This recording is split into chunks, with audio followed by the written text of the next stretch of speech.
우리가 한 2주 전 정도 전에 설 명절을 보냈습니다. 이번 설 명절에 중국에서 있었던 좀 황당한 일에 대한 기사를 본 적이 있는데요. 자전거를 타고 한 달째 고향으로 가던 남자인데 가다 보니까 반대 방향이다, 이런 기사입니다. 중국도 음력설을 중요하게 지키죠. 춘절이라고 하여서 보통 적어도 일주일 이상 구정 명절을 보낸다고 합니다. 기본적으로 땅이 넓으니까 그렇겠죠. 그런데 어떤 젊은이가 자전거를 타고 고속도로를 가고 있어서 경찰이 이제 확인하게 되었나 봅니다. 알아보니까 돈이 없고 해서 춘절에 고향은 가야 하겠고 자전거를 타고 가기로 했답니다. 이제 고향을 향해서 가는 중인데 경찰이 알아보니까 이 젊은이는 사람들의 말만 듣고 착각하여서 고향과는 정반대 방향으로 자전거를 타고 가고 있었던 거죠. 그것도 자그마치 530km나 자전거를 타고 거의 한 달 정도 달린 것이라고 하네요. 고향까지 약 2000km가 되는데 반대 방향으로 500km 이상이나 간 거죠. 우리 서울에서 우리 서초역에서 부산역까지 가면 한 400km 정도 되니까 얼마나 많은 길을 반대 방향으로 간 것이죠. 이와 비슷한 경우가 4년 전쯤에 2013년 4월 28일 영국에서 벌어진 일인데요.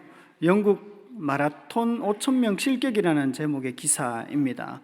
5,000명의 선수가 참여한 마라톤 대회에서 1등 선수만 빼고 모두 실격 처리가 되었다고 합니다. 이유인 즉슨 1위 선수와 2위 선수 차이가 많이 벌어졌는데 2위로 달리던 선수가 중간에 코스를 잘못 들어선 것입니다. 그리고 그 나머지가 2등을 달리던 선수를 따라서 그 뒤로 마라톤을 달렸기 때문에 모두 잘못된 코스를 달리는 바람에 5,000명이 다 실격하는 어처구니 없는 사건이 벌어졌다고 합니다. 이 방향을 잘못 잡으면 참으로 엉뚱하고 황당한 일이 벌어질 수 있는데요. 잘못 따라가면 참 화사가 될 수가 있죠. 제자훈련하는 교회로서 우리는 어떻게 해야 할까요? 특히 올해 제자훈련 하기로 하는 우리 성도님들은 어떻게 하시고자 하십니까? 여러분, 사랑의 교회는 무엇보다 제자훈련하는 교회입니다. 사랑의 교회 제자훈련은 우리 사랑의 교회에 속한 성도님들 각자가 더욱더 예수님의 온전한 제자로 세워지는 데 있어서 지금까지 정말 하나님께서 소중하게 하나님 앞에 소중하게 쓰임받았다고 생각을 합니다. 이 같은 제자 훈련의 복이 한국 교회 안에서는 물론 이거니와 이제 세계 여러 교회와 그리스도인들에게까지 쓰임을 받고 있습니다. 이번 주간에 담임 목사님께서 아프리카 에티오피아 수도 아디스아바바에서 열리는 제자훈련 세미나를 인도하시는 것도 그 하나의 중요한 열매이고 증거라고 생각을 합니다. 우리 토비스의 중요한 기도 제목 중에 하나가 믿음의 4대 계승입니다. 제자훈련의 국제화, 또 피 흘림이 없는 복음적 평화 통일, 세계 선교의 마무리, 이런 우리 공동체에게 주어진 이런 비전들도 무엇보다 제자 훈련을 통해서 실제화되고 구체화되어진다고 확신합니다.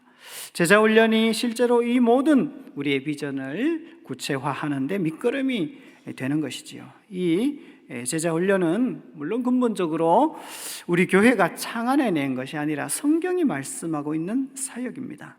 예수님이 사도들과 교회에게 하라고 명령하신, 말씀하신 사역이죠. 여러분, 이같이 복되고 귀한 훈련 사역에 대해서 만약에 제자훈련이란 무엇이라고 생각하십니까? 이런 질문을 한다면 뭐라고 대답을 하시겠습니까? 훈련을 받는다는 것은 구체적으로 어떻게 하는 것인지, 이런 좀 더 쉬운 질문을 가지고 오늘 본문을 중심으로 한번 생각해 보기를 원합니다. 오늘 본문 디모데후서 3장 14절에서 17절을 우리가 보았는데요. 이 디모데후서 3장 본문을 잘 묵상하기 위해서 디모데후서를 간략하게 전체적으로 좀 살펴보면서 말씀을 나누기를 원합니다. 이 디모데후서 1장은요, 디모데후서 1장 1절과 2절에서 인사의 말씀을 한 이후에 1장은 무엇인지 정확하게는 알 수 없지만 아마도 바울이 이 감옥에 갇힌 것 때문에 그것에게 일어나는 고난으로 인해서 이 복음의 일꾼으로 예수님의 제자로 부름을 받았지만은 자기의 소명과 정체성에 대해서 흔들리고 있는 그 믿음의 아들 디모데에게 그 소명감을 다시 불러 일으켜 주는 것이 1장의 중요한 메시지이죠. 예수님의 제자요 복음의 일꾼으로서의 소명은 하나님이 예수 그리스도 안에서 주신 것이요 성령님께서 부탁하신 것입니다. 삼위일체 하나님께서 역사하신 것이지요. 자, 우리 디모데후서 1장 9절을 한번 보시겠습니다. 같이 한번 보겠습니다. 하나님이 우리를 구원하사 거룩하신 소명으로 부르심은 우리의 행위대로 하심이 아니요 오직 자기의 뜻과 영원 전부터 그리스도 예수 안에서 우리에게 주신 은혜대로 하심이라. 자, 이어서 우리 14절도 한번 같이 보시겠습니다. 우리 안에 거하시는 성령으로 말미암아 내게 부탁한 아름다운 것을 지키라. 자, 여기 보시면 이 디모데를 부르신 그 소명에 대해서 바울이 언급을 하는 것인데요, 하나님이 불렀다고 말씀하시고 예수 그리스도 안에서 주어진 것이라고 말하고 성령으로 말미암아 부탁하는 것이라고 말합니다. 디모데후서 2장은 복음의 일꾼으로 혹은 예수님의 제자로 부름을 받은 자로서 우리가 받은 부르심에 합당하게 하기 위해서 우리 자신을 어떻게 이해해야 하는지를 설명해 주고 있습니다. 그래서 그것을 설명하기 위해서 성경은 군인이라든지 운동선수라든지 농부에 빗대어서 이 소명을 받은 자의 자기 이해를 설명해 주고 있습니다. 이 거룩한 성부 하나님, 성자 예수님, 성령 하나님께서 역사하셔서 우리를 복음의 일꾼으로 그리스도의 제자로 부름받은 자로서는 디모데후서 2장에서 특별히 두 가지 정도의 초점을 맞추라고 하죠. 하나는 우리를 부르신 분이 누구인지에 초점을 두라고 합니다. 그리고 또 한 가지는 절제하는 자세, 자기 자신에 대하여 절제하는 자세가 중요하다고 말씀하고 있습니다.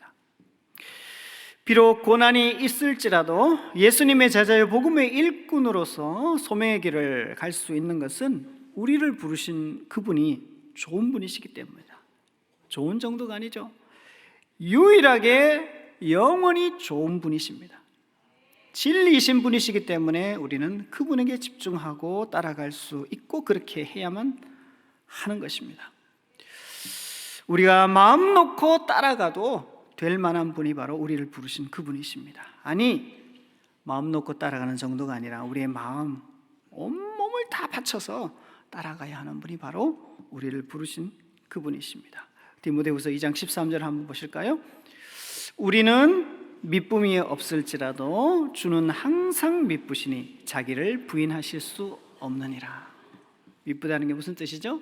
믿을 만하다, 신뢰할 만하다, 실망할 이유가 없는 분이시다, 그런 의미죠. 우리의 온몸을 바치고 모든 것을 들여서 믿어도 따라도 신뢰해도 상처받을 가능성이 완전히 없는 분이 우리를 부르신 그분이신 것이죠. 예수님의 제자여 복음의 일꾼으로 부름받은 자는 자신에서 또한 철저히 절제하는 자세가 필요합니다. 우리 디모데후서 2장 21절 한번 보실까요? 자, 그러므로 누구든지 이런 것에서 자기를 깨끗하게 하면 귀히 쓰는 그릇이 되어 거룩하고 주인의 쓰심에 합당하여 모든 선한 일에 준비함이 되리라. 자기 자신을 절제하는 것이 이 거룩한 부름을 받은 제자로서 하나님의 복음의 일꾼으로서 중요한 자세이죠. 이와 같이 디모데후서 1장은 우리를 제자요 복음의 일꾼으로 부르신 삼위 하나님의 부르심 앞에 다시 우리로 하여금 일어서게 한다면 2장에서는 그 거룩한 부르심 앞에 우리를 부르신 분이 어떤 분이신지 집중하고 주목하는 자세로 임해야 된다.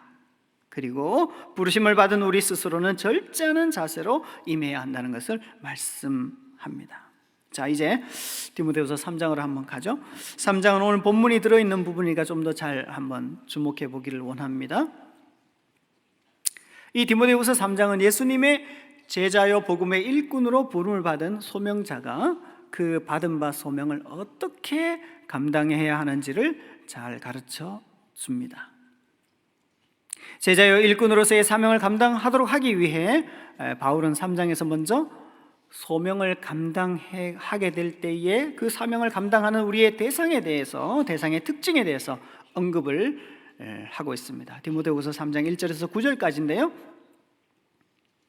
이 세상, 우리가 사명을 감당해야 되는 이 세상 사람의 특징을 크게 두 가지로 정리할 수 있습니다. 하나는 뭐냐면은 자기 사랑입니다. 자기 사랑. 또 하나는 진리를 대적하는 것입니다. 하나님의 부르심을 받아 예수님의 제자요 복음의 일꾼으로서의 사명을 감당하려고 할 때에 우리가 받은 그 사명을 감당하게 되는 이 세상은 이처럼 자기 사랑과 진리에 대한 대적하는 자세를 그 특징으로 갖고 있습니다. 동의가 되십니까? 우리 3장 2절과 3절 제가 몇 절 읽어보겠습니다. 사람들이 자기를 사랑하며 돈을 사랑하며 자랑하며 교만하며 비방하며 부모를 거역하며 감사하지 아니하며 거룩하지 아니하며 무정하며 원통함을 풀지 아니하며 모함하며 절제하지 못하며 사나우며 선한 것을 좋아하지 아니하며 배신하며 조급하며 자만하며 쾌락을 사랑하기를 하나님 사랑하는 것보다 더하며 경건의 모양은 있으나 경건의 능력은 부인하니 이와 같은 자들에게서 내가 돌아서라. 이 세상, 이 디모데로 하여금 제자요 일꾼으로서 소명받은 그 디모데가 해야 될 그 사역의 대상인 이 세상의 특징을 이렇게 설명하고 있죠. 우리는 제자로서 또 복음의 일꾼으로서 사명을 감당하려고 할 때 반드시 만나야 하는 우리의 이 사역의 대상인 이 세상은 바로 이와 같은 자기 사랑과 진리에 대해 거역하고 진리를 거스리는 이런 특징을 갖고 있습니다. 이와 같은 세상 앞에서 우리가 받은 이 소명을 어떻게 감당을 해야 할까요? 어떻게 할 수 있을까요? 이와 같은 자기 사랑과 진리에 대하여 거역하는, 진리에 대하여 대적하는 이와 같은 세상 앞에서 제자요 일꾼으로 부름받은 하나님의 사람들은 어떻게 그 사명을 감당해야 할까요? 그것을 디모데후서 3장 10절에서 17절까지에서 찾을 수 있는데요, 크게 두 가지로 성경은 정리하고 있습니다. 첫째는요, 고난과 박해를 받으면서도 경건하게 사는 삶을 통해서 그 소명을 감당해야 한다는 것입니다. 3장 12절을 한번 같이 한번 보시겠습니다. 자, 시작. 무릇 그리스도 예수 안에서 경건하게 살고자 하는 자는 박해를 받으리라. 그 앞에 디모데후서 3장 10절 11절을 보더라도 박해와 고난 속에서도 말씀을 따르고 말씀을 가르치고 자기 인생의 목적을 하나님의 말씀에서 찾아서 그렇게 살아가는 삶을 보여주고 믿어주고 오래 참고 사랑하고 실제적인 육체적인 물질적인 그 어려움을 당하는 모습, 그렇게 그 상황 속에서도 말씀을 따라감으로써, 그렇게 살아감으로써 자기 사랑과 진리에 대하여 대적하는 이 세상 앞에 소명을 감당하게 되는 것입니다. 그 고난 가운데서도 오래 참고 믿어주고 사랑하고 말씀을 따르고 말씀을 가르치는 그 삶 자체가 제자요 일꾼의 결정적인 소명인 것이죠. 예수 그리스도의 좋은 병사로 나와 함께 고난을 받으라는 소명을 받은 제자요 일꾼으로서 우리는 그 소명을 어떻게 감당하는 것입니까? 자기 사랑과 진리를 대적하고 거스리는 것을 중심적인 특징으로 하고 있는 이 세상에 대해서 우리가 이렇게 우리의 삶으로 보여줌으로써, 살아감으로써 고난의 삶을 또 박해를 받는 그런 삶을 살아냄으로써 우리가 이 사명을 감당하는 것입니다. 속기도 하고 속이기도 하는 세상에서 말씀을 따르고 말씀을 가르치고 믿어주고 인내하고 오래 참음으로써 그 사명을 감당하라고 하시는 말씀입니다. 복음과 함께 고난을 받는 이 영광스러운 제자요 일꾼으로 부름받은 부르심을 감당하는 두 번째 방식은요, 이제 오늘 우리 본문 디모데후서 3장 14절에서 17절까지의 말씀에서 우리가 찾을 수 있는데요, 그것은 바로 성경 말씀 안에 거하라는 것입니다. 자, 우리 디모데후서 3장 14절을 한번 다시 보시겠습니다. 그러나 너는 배우고 확신한 일에 거하라. 너는 내가 누구에게서 배운 것을 알며. 자, 이 구절을 세 번역 성경으로도 한번 읽어보겠습니다. 세번역 성경으로 되어 있나요? 예, 자 같이 보시겠습니다. 그러나 그대는 그대가 배워서 굳게 믿는 그 진리 안에 머무십시오. 그대는 그것을 누구에게서 배웠는지 알고 있습니다. 자, 배우고 확신한 일, 곧 바울을 통해서 들은 예수님의 십자가의 복음의 진리 안에 머무르라는 것이죠. 스스로는 벗어날 수도 없는 자기 사랑으로 뭉쳐져 있고 진리에 대해서는 대적하는 마음으로 무장하고 있는 이 세상 앞에서 제자요 일꾼은 어떻게 주님의 소명을 감당할 수 있을까요? 오늘 본문은 복음 안에, 우리가 들은 이 진리 안에, 말씀 안에 머무르는 것으로 그렇게 하라고 말씀하고 있습니다.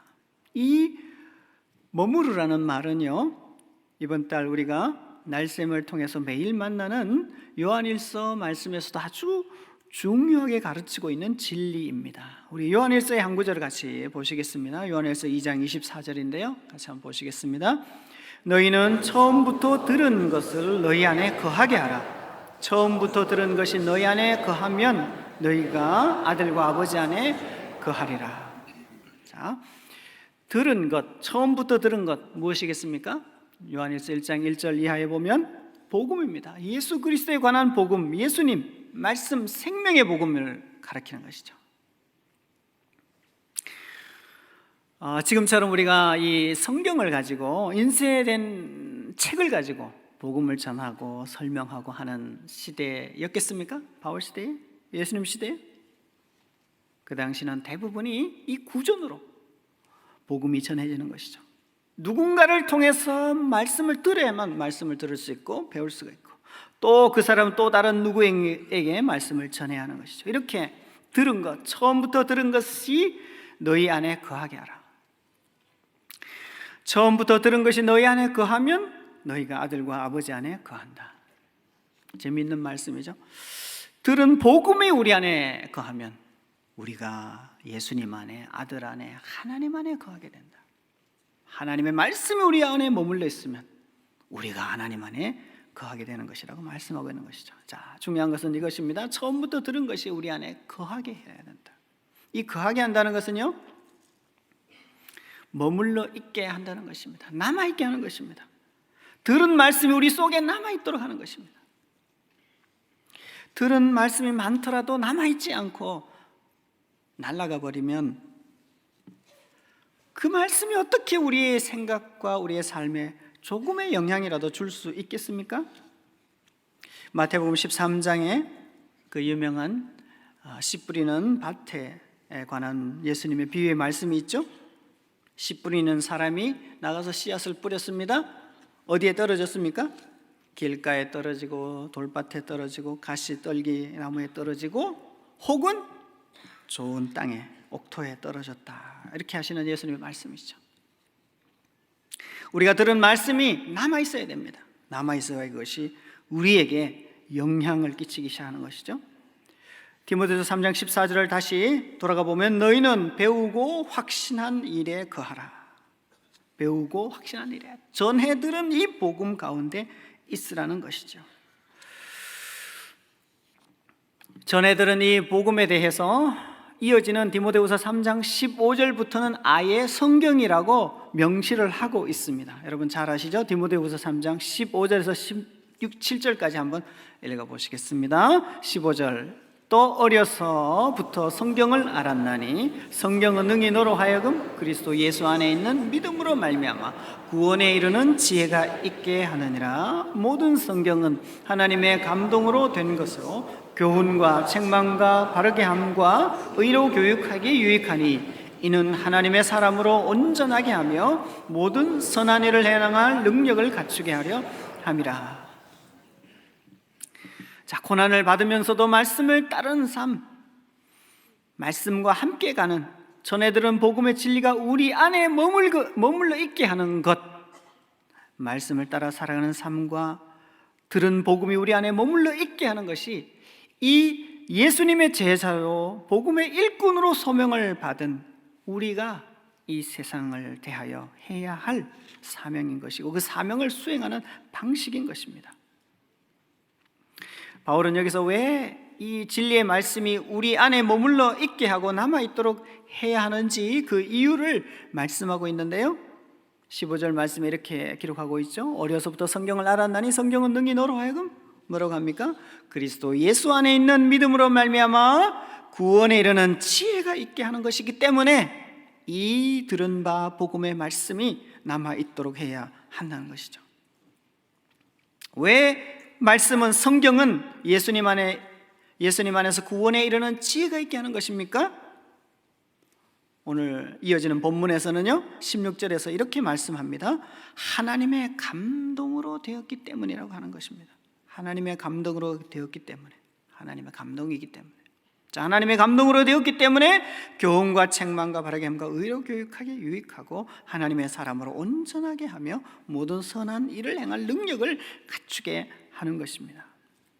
자, 이 성경이 하나님의 감동으로 되었다는 것 정말 중요한데요, 교리적으로 이것을 영감론이라 이렇게 말을 하기도 하죠. 성경이 하나님의 감동으로 되었다는 것인데 그것이 무슨 뜻인가요? 하나님의 감동이라는 말에서 이 감동이라는 단어는요 원래 호흡을 뜻하는, 호흡을 가리키는 말이죠. 자, 쉽게 표현하면 이런 것입니다. 우리가 말을 하려고 하면 어떻게 해야 됩니까? 말을 하려면은 입을 벌려야 되겠죠. 그리고 입을 벌려서 말을 하면 어떤 현상이 일어납니까? 호흡이 일어나는 거예요. 호흡이. 공기를 들이쉬고 내쉬고 하는 현상이 우리가 말을 할 때 나타나는 거죠. 공기를 들이쉬고 내쉬지 않고 말을 해볼 수 있습니까? 네, 입모양만 가지고 말을 할 수 있을지 모르겠습니다. 어느 정도 할 수 있을지 모르지만 아마 오해가 많을 것입니다. 상당히 기분이 나쁠 수도 있습니다. 성경은 말하자면 하나님이 호흡하셔서 말씀하신 것이라고 말하는 것입니다. 하나님의 입에서 나온 것입니다. 하나님이 하신 말씀입니다. 여러분, 그 하나님의 뜻을 알고 싶으십니까? 아닌가요?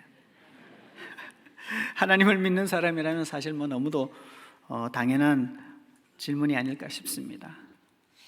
하나님의 뜻을 나는 하나도 알고 싶지 않다, 그런 사람은 정상적인 그리스도인이라고 보기가 아마 쉽지 않을 것 같습니다. 하나님의 뜻을 정말 알고 싶습니다. 그런데 문제는 무엇입니까? 어떻게 하면 그 하나님의 뜻을 좀 알 수 있을까? 어떻게 하면? 하나님의 뜻이 무엇인지 우리가 이 현대 민주사회에 아주 익숙한 것이 뭡니까? 투표죠, 투표. 여러분, 우리 국민투표에서 하나님의 뜻을 알아보고 결정할 수 있을까요? 아니면 아주 머리가 좋은 분들만 모아다가 태스크포스 팀을 만들어가지고 한 달, 2달 시간과 투자를 하고 연구해서 한번 파워포인트로 발표하라고 하면 하나님의 뜻을 우리가 알 수 있을까요? 아니면 요즘 또 잘하는 끝장 토론 이런 거 하면은 하나님의 뜻을 좀 찾을 수 있을까요? 가능성이라고 본다면 그럴 가능성도 없지는 않겠지만은 엄청난 비용과 시간에 비하여 남는 게 거의 없을 겁니다. 그래도 결론을 내린다 해도 그 결론이 기껏 가능성 정도의 결론밖에는 내리지 못할 것입니다. 자, 그렇다면 인격적이시고 살아계신 사랑과 지혜와 생각이 한이 없으신, 은혜가 풍성하시고 무한하시고 공의로우시고 성의로우신 그 하나님의 마음과 뜻과 생각을 어떻게 하면 우리가 알 수 있겠습니까? 가장 쉽고도 가장 정확한 길은 그분이 하시는 말을 들어보는 것입니다. 어린아이의 생각이라도 우리가 함부로 할 수 없잖아요. 물어보고 대화하고 결정을 하고 해야 됩니다. 어린아이라도 소통하려면 설득하고 기다리고 협상도 하고 달리기도 해야 합니다. 사람이기 때문에, 인격적 존재이기 때문에 그렇죠. 하물며 하나님과 소통하고 하나님의 뜻을 우리가 알려고 한다면 당연히 하나님의 입으로 하신 말씀, 하나님 하신 말씀을 들어야 하지 않겠습니까? 성경이 하나님의 감동으로 되었다고 하는 이 표현에서도 분명하듯이 하나님은 말씀하셨습니다. 하나님은 소리로 자신의 말씀을, 자신의 뜻을, 생각을 우리에게 말씀하셨고 그것을 문자로 기록하여 우리에게 주신 것이지요. 이 성경을 읽는 것이 곧 하나님의 말씀을 듣는 최고의 길이고 최선의 길입니다. 하나님의 입에서 나온 말씀, 이 하나님의 감동으로 된 이 성경 말씀을 따라가는 것만이 우리의 신앙생활에서 황당한 일을 겪지 않는 유일한 참된 길입니다. 몇 년 전에 어떤 성도님이 신앙 상담을 요청하셨습니다. 궁금한 것 여러 가지가 있어서 대화하고 하는 사이에 이 성도님이 성경 사이에 끼어 있는 종이를 하나 펼쳐서 저에게 보여주셨습니다. 글씨가 좀 적혀 있는데 뭐 그림인지 글씨인지 잘 모르겠지만 하여간 보여주면서 이게 방서라고 하는 것이라는 겁니다. 방언을 글씨로 적은 거라고. 방언 기도를 하면서 이제 적은 것인데 그것이 무슨 뜻인지 저에게 해석을 해달라는 것입니다. 그래서 일단 제가 그랬습니다. 성도님, 한국말을 잘 아시죠? 네, 잘 압니다. 잘 아시는 한국말로 된 하나님이 하신 말씀을 얼마나 읽고 계시죠? 이렇게 물었습니다. 물론 거의 안 읽고 계시죠. 참 안타까운 일입니다. 여러분, 우리 인쇄된 이 성경은요, 주전은 고사하고 주후만 따지더라도 여러분 인쇄술이 언제 발명이 됐죠? 여러분 구텐베르크 뭐 많이 들어보셨죠? 15세기가 지나서야 인쇄술이 발명이 되고 우리가 이렇게 인쇄물로 된 성경 말씀을 들고 다니는 시대가 열리게 된 것입니다. 주후 2000년의 역사 가운데서 4분의 3은 성도들이 자기 손에 하나님의 말씀을 들어보지도 못하고 이 땅에 태어났다가 죽은 것이죠. 이렇게 15세기 이후 인쇄술이 발명된 이후 우리 손에 하나님의 말씀을 각자 똑같은 것을 들고 다닌다고 하는 것 자체가 한없이 희한하고 영광스럽고 놀라운 일입니다. 인쇄술의 발명은 고사하고 이 성경이 한글로 번역되기 위해서 우리 손에 이렇게 읽혀지기 위해서 성경 번역의 역사를 생각해 보면 수많은 믿음의 선배들의 희생과 죽음으로 이 성경이 번역이 되고 우리 손에까지 들려졌습니다. 올해가 우리 종교개혁 500주년이라고 하죠. 종교개혁이 가능했던 중요한 결정적인 이유 중에 하나도 바로 이 성경 말씀에 목숨을 걸고 따라갔기 때문에 우리의 믿음의 선배들이 그렇게 했기 때문에 가능한 것이었습니다. 여러분 마틴 루터를 잘 아시죠?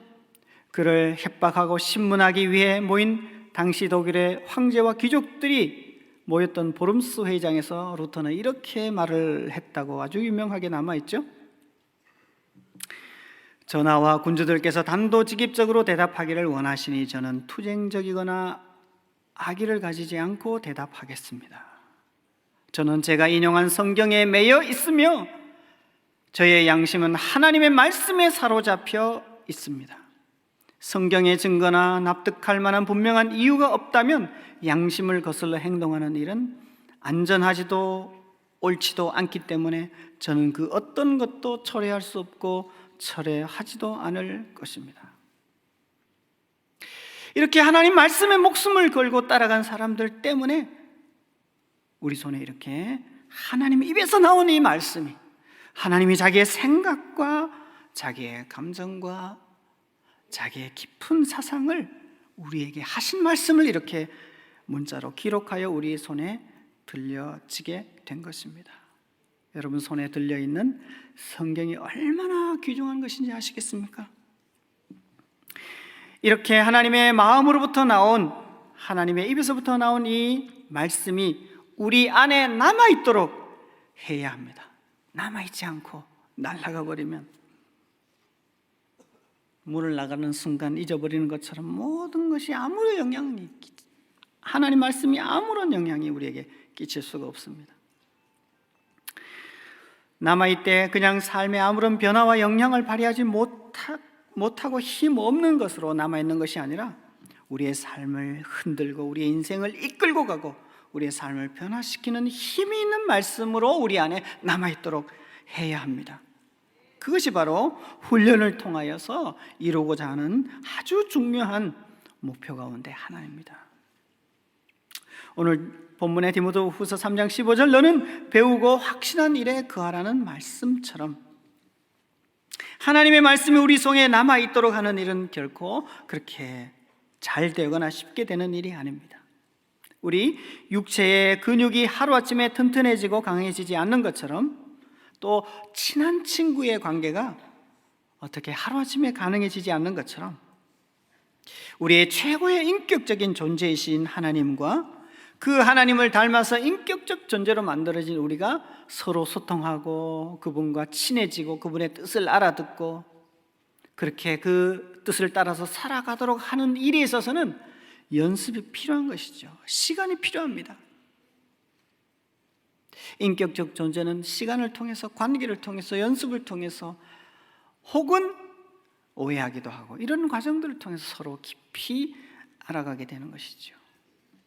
그러므로 주님을 알아가기 위한 수고, 말씀을 우리 가슴에 담고 우리의 삶 속에 내 속에 남아있도록 하기 위한 수고는 결코 헛되지 않습니다. 헛되지 않을 뿐만 아니라 너무도 소중하고 가치 있고 의미 있는 것입니다. 제자훈련에 관한 질문으로 설교를 시작했는데요. 자, 여러분, 제자훈련을 받는다는 것은 다름이 아니라 무엇보다도 하나님에게 순종하는 인생을 사는 사람으로 변하는 것을 의미합니다. 하나님에게 순종하는 사람. 자, 무엇을 순종하는 것입니까? 하나님이 하신 말씀, 그 말씀을 통해서 드러난 하나님의 뜻을 따라가는 것입니다. 예수님을 따르는 사람으로 살아가는 것을 의미하죠. 하나님께 순종하고 주님을 따르는 것이 무엇입니까? 그분의 뜻을 우리에게 보여주셔서 하신 말씀에 순종하는 것입니다. 그분이 하신 말씀, 그분의 뜻, 그 생각을 따라가는 것이죠. 그분의 뜻과 생각을 따르지 않고도 예수님의 제자가 되고 복음의 일꾼으로 살아갈 수 있는 방법은 도무지 없습니다. 제자훈련을 받는다는 것은 구체적으로 어떻게 하는 것입니까? 오늘 설교의 제목처럼 목숨을 걸고 말씀을, 하나님의 말씀을 따라가 보기로 하는 훈련입니다. 그래서 아프지도 말고 죽지도 말자 이러면서 하는 것입니다. 믿음의 세대 계승도 결국 무엇입니까? 우리의 형식, 우리의 어떤 영적인 그냥 역사입니까? 다음 세대가 이 하나님의 말씀을 따르도록 하는 것에 믿음의 진정한 계승이 있는 것이지요. 제자훈련이 무엇입니까? 어떻게 하는 것입니까? 하나님의 말씀을 따르고 목숨을 걸고 따르기로 하는, 목숨을 걸고 따르는 삶이 되도록 하는 것이 그것입니다. 그래서 그것을 위해서 1년이나 혹은 2년 이렇게 시간을 보내는 것이죠. 1년, 2년이면 충분할까요? 아니요. 사실은 턱없이 부족합니다. 하나님 말씀을 목숨을 걸고 따르기로 하는 일에 있어서 이 1년과 혹은 2년 사역훈련까지는 최소한의 우리 몸부림입니다. 최소한.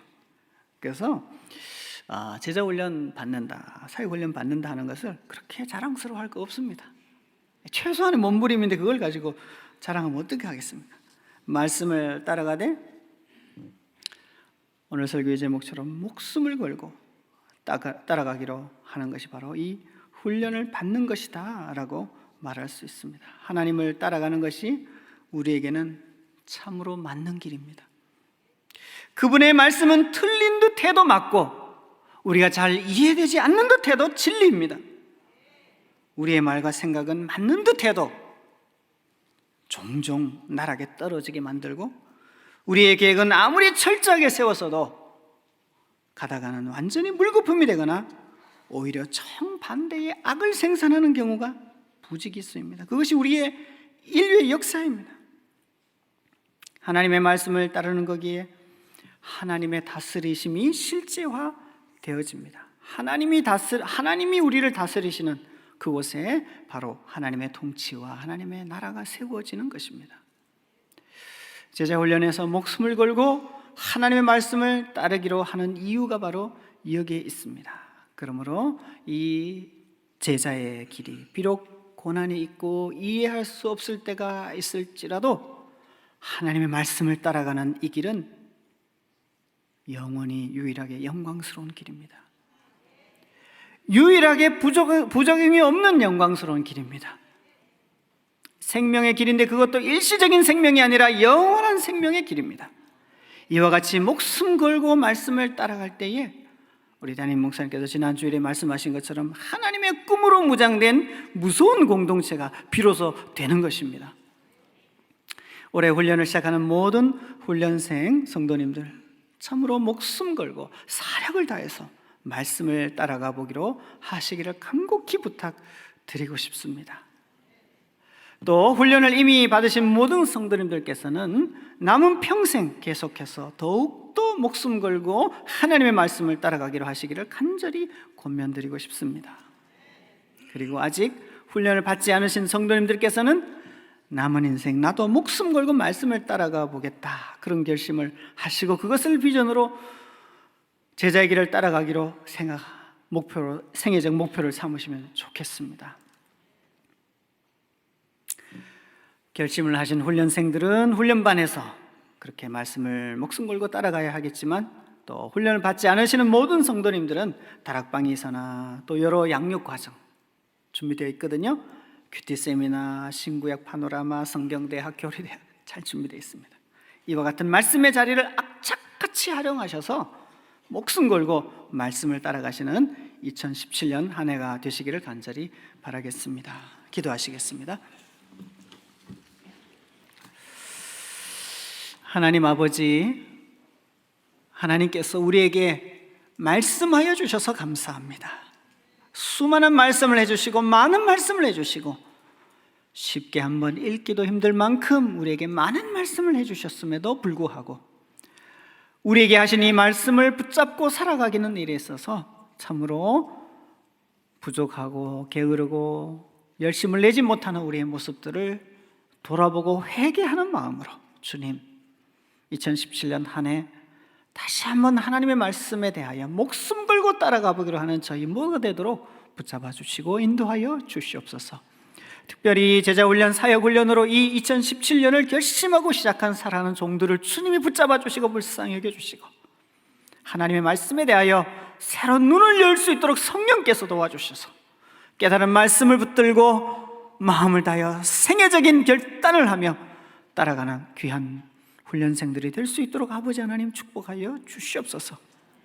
훈련을 이미 받았거나 또 아직 받지 않았더라도 우리 모두는 이런저런 기회들을 활용하여서 우리에게 주신 하나님 아버지의 이 놀라운 귀한 생명의 말씀을 듣고 마음에 남도록 할 뿐만 아니라 따라가기로 하는 그런 은혜가 있도록 저희 모두를 붙잡아 주시옵소서.